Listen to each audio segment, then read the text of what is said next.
Welcome back to Newsday. Now joining us to review some of the headlines of today's newspapers from all around the world are Rise News analysts Emmanuel Efeni and Dayo Shobowale. Mr. Emmanuel Efeni, good afternoon. Good afternoon, Vimbag. Good afternoon. Good afternoon, Cynthia. Good afternoon, Dayo. Good afternoon. Yes, we'll start the review with These Days, Nigeria's newspaper of record. We'll start with the story above the masthead.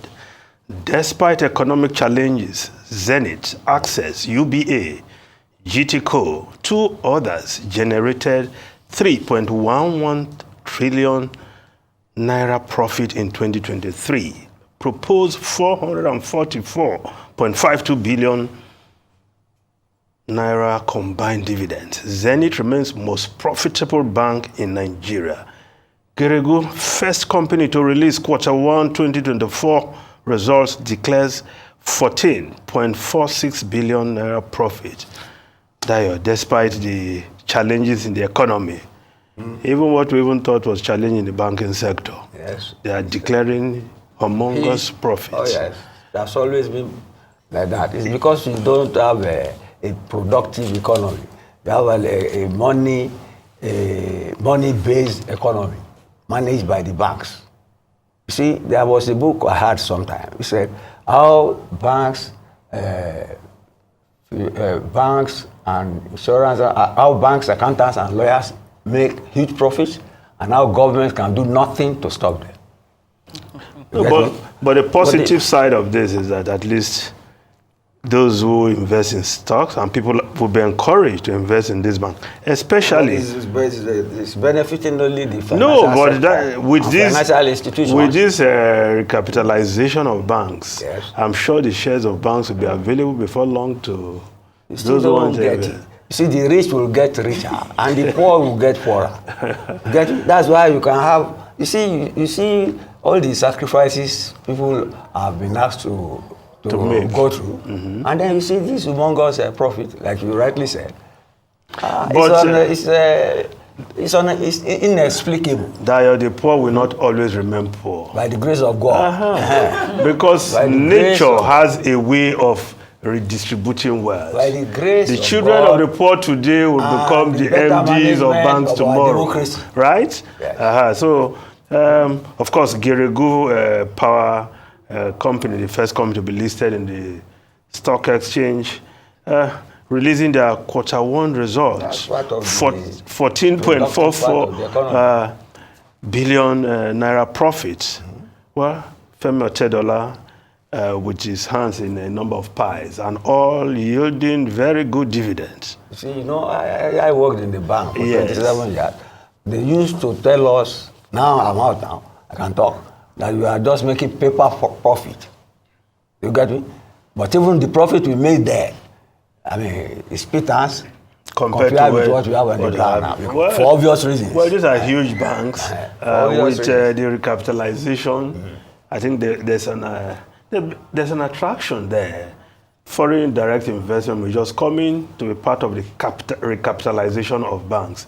And with these figures, the profit they are making, I'm sure many foreign investors will even be interested in Nigerian banks let it trickle down. Yes. Fantastic profit. Or if they have to pay a price, they can help government with some funds. That's as part of their social responsibility. Corporate social, they do it anyway. Helping government. Corporate social responsibility. It's public relations. No, of course. They have to do it. You can talk of banks raising funds for critical government projects. Not that corporate social responsibility. To government. So you don't believe in it. To government. So it will be to people. It will be to the people. Well, they have to bridge the gap between the rich and the poor. Okay. We are celebrating this gap. No, I'm not celebrating. Yes, it doesn't go well. But if the banks are not making profit, I'm sure you'll be worried too for the economy. Well, I say I'm more than happy with this profit. Correct. But let it be used to close the gap between the rich and poor. That is a cooperation between the private sector and government. To do the moderation within the economy. Yeah. Okay, the other story there on the front page of this day, Atiku doubles down on Lagos-Calabar highway project, wants Tinubu to reveal cost. But Atiku is not asking for too much. Let's know the cost. This is a major project that will benefit a number of states, create jobs, create a corridor of new economy along the route of that project. But we should know... The Minister of Works, Yes. the man involved, I said after Salah, after this holiday, we'll give him the figures. Okay, so we're waiting for that. That's all I asked for. Yeah. There must be accountability. Yes. Yes. Although he queries how this administration got the design right of way in 7 months, because they're also trying to argue, the previous government did not do anything in connection with this project. Wait for Ummah. You can't listen to one side. Let the government explain. That's balancing. Well, don't worry. We'll bring Ummah to this. I said they will respond. We'll bring him to this. Don't worry, Dio. Beautiful. We'll bring him to this team. That will be splendid. To come and speak on this matter. That's communication. Also. Yes. That's communication. Atiku is not the only one raising questions about this project.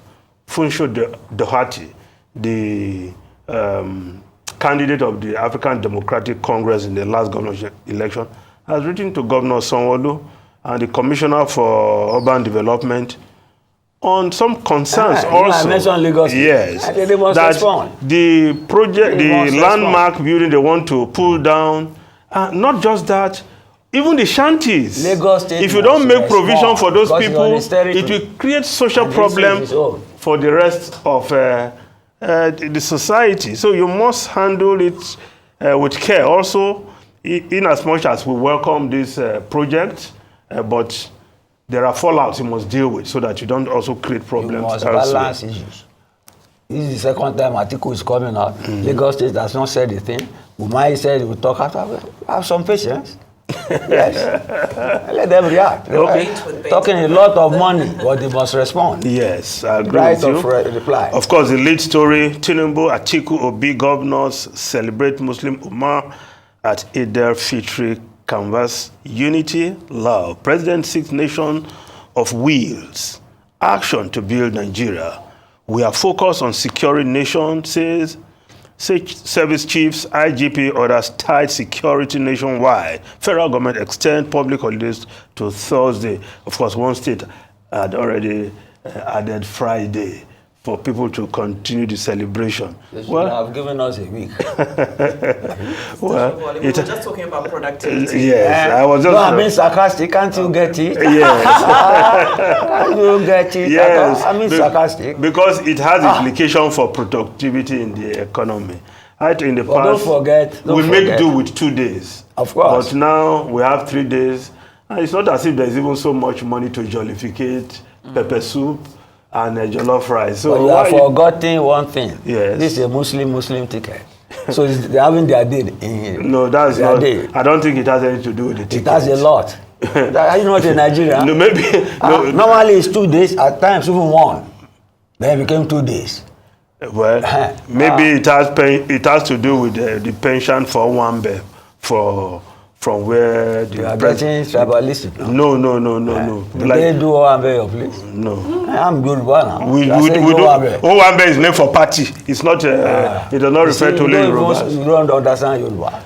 Owambe is a dance. I know, but it has not become why didn't you a generic name for party. It's a derisive name for the Yorubas.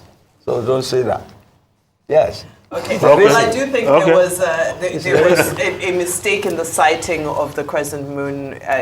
Usually, we don't spend more than 2 days. Even the moon, he's talking about. No, because the holiday was declared in anticipation of the sighting of the moon. And so when there was a delay in that, they added another holiday because the moon wasn't sighted. So you know the reason now. So this, of course, that is why are we the state that added Friday, is it moon also? You have said the state that added Friday said they want their citizens to fully partake with their loved ones. Especially in a Muslim ticket presidency. You always bring the ticket into this matter. Of course, it's a reality. We have passed that election. We are not in governance. It's a reality. New Telegraph newspaper. Governance, you are mocking governance. No, we are not in governance time. We have just 30 seconds. Okay, let me just look at the Nigerian Tribune newspaper.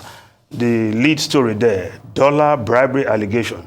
Kanu assembles 15 witnesses for Ganduje wife, 6 others trial. Arraignment fixed for April 17. Well, when that incident happened, Remember, the House of Assembly in Kano then waded into the matter, but at a point they withdrew. But now, the government of Kano, they have resurrected that matter, and Abdullahi Ganduje will have his day in court to prove his innocence or otherwise. But another story there, why Olakunleyin can't be enthroned as Olubadan now, kingmakers, of course, the new Olubadan.